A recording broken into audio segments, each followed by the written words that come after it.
અમદાવાદ ખાતે આવેલ સરદાર વલ્લભભાઈ પટેલ આંતરરાષ્ટ્રીય એરપોર્ટ ઓથોરિટીએ ડીજી યાત્રા નામે નવી પહેલ શરૂ કરી છે। તો આ ડીજી એપનો ઉપયોગ કરીને પેસેન્જર માત્ર પોતાનો ફેસ આઈડી છે તેને આઈડેન્ટિફાઈ કરાવી અને પ્રવેશ મેળવી શકે છે। ત્યારે આ ડિજિટલ એપ થકી મુસાફરનો બોર્ડિંગ પાસ બનાવવા તથા ચેકિંગ કરવા પાછળ થતો 1 કલાક જેટલો સમય બચી જાય છે અને માત્ર 5 મિનિટમાં જ ડિજિટલ બોર્ડિંગ પાસ બની જાય છે।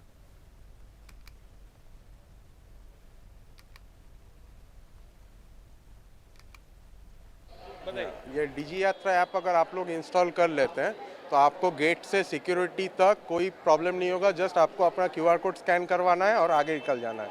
तो मेरा 1 घंटा ऑलमोस्ट बच गया सिर्फ ड्यू टू दिस ऐप। मैं इसको इंस्टॉल कर लिया तो अपना बोर्डिंग पास वहाँ पर स्कैन करके डाल दिया, तो अभी मैं इजीली पूरा सिक्योरिटी तक एंट्रेंस कर सकता हूँ शोइंग द क्यूआर कोड।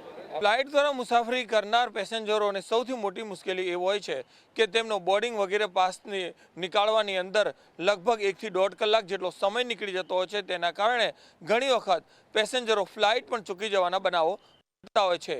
ત્યારે હવે એરપોર્ટ ખાતે અમદાવાદ એરપોર્ટ સહિત દેશના 12 જેટલા એરપોર્ટ પર ડીજી યાત્રા શરૂ કરાઈ છે, જેને લીધે માત્ર તમારો ફેસ રીડ કરીને જ તમારો બોર્ડિંગ પાસ વગેરે નીકળી જાય છે અને માત્ર 5 મિનિટમાં જ 1 કલાકનું કામ થઈ જાય છે। એટલે કે મુસાફરોનો 1 કલાક જેટલો સમય હવે બચવા લાગ્યો છે, જેને લઈને અમદાવાદ એરપોર્ટ ખાતે આવતા પેસેન્જરોમાં પણ ભારે ઉત્સાહ જોવા મળી રહ્યો છે।